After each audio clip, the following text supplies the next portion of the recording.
30 জন লোক 15 দিনে একটি গ্রামের রাস্তা 3% সারান।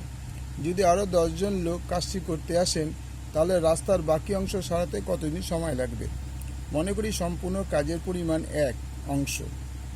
গ্রামের রাস্তা সারাই করেন 3%, সুতরাং বাকি অংশ 1 বিয়োগ 3/7। তাহলে এলসিএম তোমার 7 হলে 7, 7 7 বিয়োগ 3/7 = 4/7 অংশ। তাই গণিতীয় ভাষার সমস্যাটি হলো জনসংখ্যা, কাজের পরিমাণ, দিন সংখ্যা। জনসংখ্যা কত ছিল? 30। কাজের পরিমাণ কত ছিল? 3/7, আর দিন সংখ্যা ছিল 15।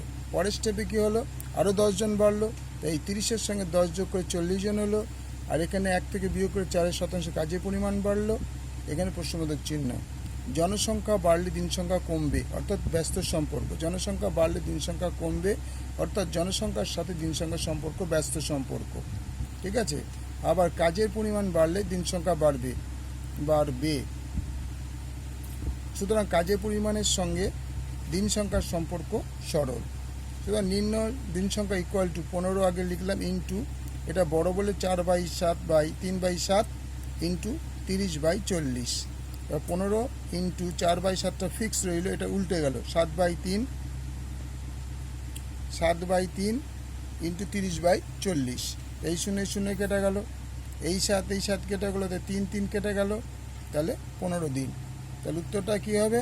না, রাস্তার বাকি অংশ সারাতে উত্তর রাস্তার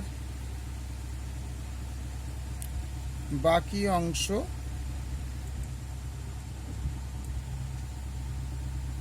সারাতে 15 দিন সময় লাগবে। 15 দিন সময় লাগবে। ওকে, লাইক করো, সাবস্ক্রাইব করো, শেয়ার করো। আবার দেখিয়ে দিলাম তোমাদের, এই অঙ্কটা তোমাদের মিস হয়ে গেছিলো। ওকে।